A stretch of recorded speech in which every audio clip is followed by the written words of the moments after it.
What's up guys, this week we're bringing you a feature on one of the cutest electric types of all time. Well, besides Pikachu, and maybe Galvantula.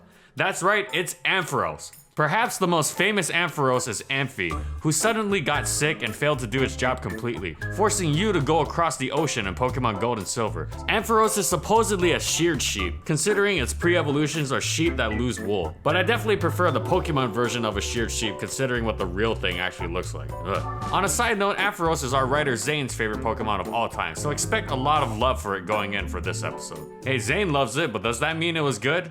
And you know what I always say? Yeah, let's find out.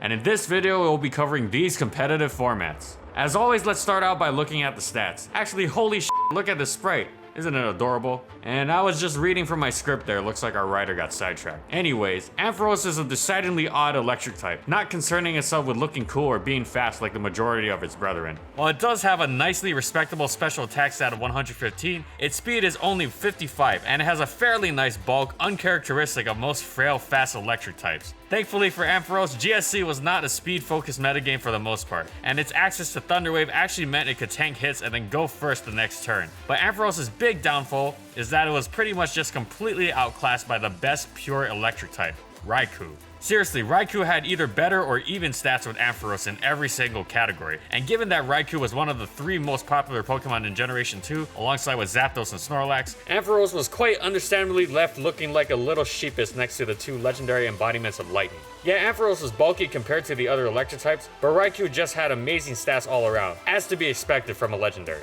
Therefore, players had to search for a reason to use Ampharos, and where that could potentially be found was in its move pool. Those little fist flipper things which my writer has written "God so cute" in all caps were the source of a lot of punching power. Fire Punch could potentially put a hurting on Fortress or Steelix, but it was Dynamic Punch that really set Ampharos apart. Even with a meager 75 attack, Ampharos' fist could put the hurting on Snorlax or Blissey. But perhaps the biggest benefit was the guaranteed confusion, which combined with paralysis could potentially lock the opponent into a hell of static and self-inflicted pain as Ampharos' trainer yelled, "Stop hitting yourself." If Dynamic Punch actually hit, of course. Trainers wishing to take advantage of Ampharos' unusual bulk could use a Rest Talk set, following the trend of pretty much every single Gen 2 Pokemon using Rest Talk, but really Ampharos just had to watch as Raikou made its way onto almost every single team in Generation 2 overuse, and unfortunately left our sheared sheep watching from underuse. The fact that it didn't usually have room for coverage against ground types also left it vulnerable to Marowak, Donphan, Rhydon, and Nidoking, who exploited its low physical defense.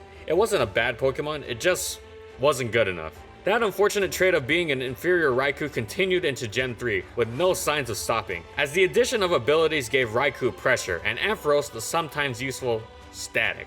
Again, it was Ampharos' unlikely fisticuffs that could potentially set it apart, but this time with Focus Punch. As a bulky but slow electric type, Ampharos had a penchant for forcing switches with paralysis, typically the special walls like Blissey or Snorlax, who could then set up. Imagine those normal types surprised when they sprang out of their Pokeball only to be met by a devastating Focus Punch, along with Reflect or Light Screen. Ampharos could potentially build a lot of momentum for its team. It wouldn't be getting KOs right out usually though, not unless it ran Sub Punch, which allowed it to forego the prediction and just close its eyes and swing. In fact, this set made a somewhat good counter to Raikou, who didn't like Focus Punch as much as anyone that wasn't a ghost type, and who also couldn't fire back too hard on Ampharos, all things considered. That said, Ampharos had plenty of counters since its attacking moves were usually just predictable combo Focus Punch and Thunderbolt. Grass types like Celebi, Venusaur, and Exeggutor walled it without HP Ice, while Swampert wrecked those without HP Grass. Finally, getting Arena Trapped by Dugtrio meant an unfortunate guaranteed death for Ampharos, and it stayed in underuse. If you've started to lose hope that Ampharos might ever live up to its cute potential,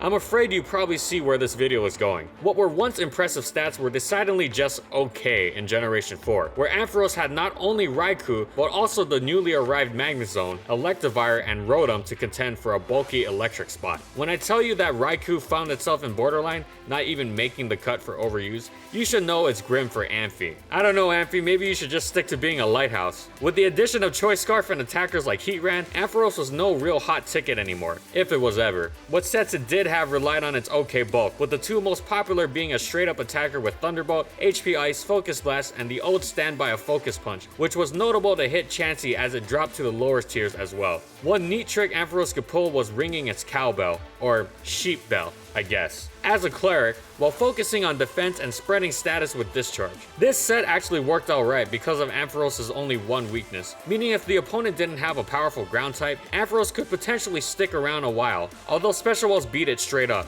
Then there was the requisite choice spec set, and even a rain dance support variant. Again, gotta use that bulk somehow, but really Ampharos' power supply was starting to look drained by Generation 4. I'm sorry to say it didn't even make it to underuse this time around. That's right, it was never used. Oh man, that's so sad. With Gen 5, Ampharos had to lean on its one selling point even more, and I'm talking about the word that my writer loves so much, as he wrote it again. Being cute. It got plus as a Dream World ability, potentially one of the biggest kicks in the face possible, as it was an ability only useful in double battles, and even then, it was only useful when allied with one of 3 Pokemon who had minus, which were Klinklang, Manectric, and Minun. Spoiler, pairing 2 electric types or steel types in a double battle ain't a great idea most of the time, because you know, yeah, Earthquake. Even Focus Punch sets had died out, as there was no real excuse to be using a Pokemon with 75 physical attack for its arm power anymore, even if it cut it 2 gens before. Ampharos was still relegated to tank and cleric sets, most often with Heal Bell and Volt Switch, and sometimes running dual screens. Thing is, it had no recovery whatsoever outside of rest, so honestly it wasn't a great tank anyways. It really is just caught in a strange in-between spaces stats wise. Sure, it makes Ampharos unique, but sticking out like a sore thumb isn't always a good thing. Never use again. But wait, what is this on the horizon?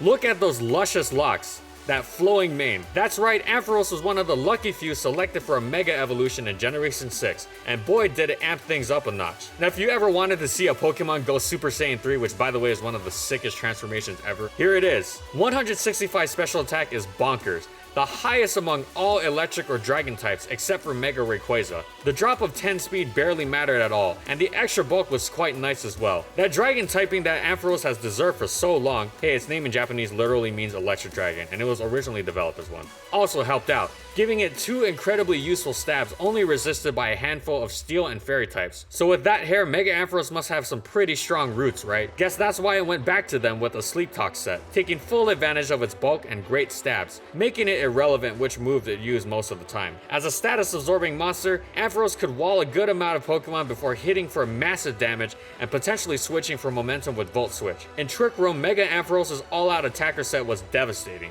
utilizing its decidedly limited move pool to monstrous effects. Honestly, off the special attacking set, what isn't monstrous? And finally, if Trick Room wasn't up, Ampharos could take things into its own hands, or flippers or whatever, and use agility to boost up, which actually let Mega Ampharos outspeed a good portion of the metagame. So all that is great and all, but I'm sorry, this Ampharos wasn't quite top tier material yet. Firstly, normal Ampharos just wasn't worth using at all anymore. It was PU, straight up. Mega Ampharos was okay, but as is the case with most Megas, it was hard to justify using it over just a better Mega Evolution. It was slow, its new ability in Mold Breaker didn't really do anything, and the fact that the best Dragon type move it could learn was Dragon Pulse really hindered it. What's more, the release of Omega Ruby and Alpha Sapphire introduced a whole new batch of Megas that countered Mega Ampharos, like Mega Sceptile and Mega Swampert. Not to mention that yeah, that Dragon typing was nice against a lot of stuff, but also made it weak to common Ice and Dragon moves packed exactly 4 Dragon types. And it also sucks that it only just now got a new Dragon typing, because you know, Fairy types are a thing now, so yeah.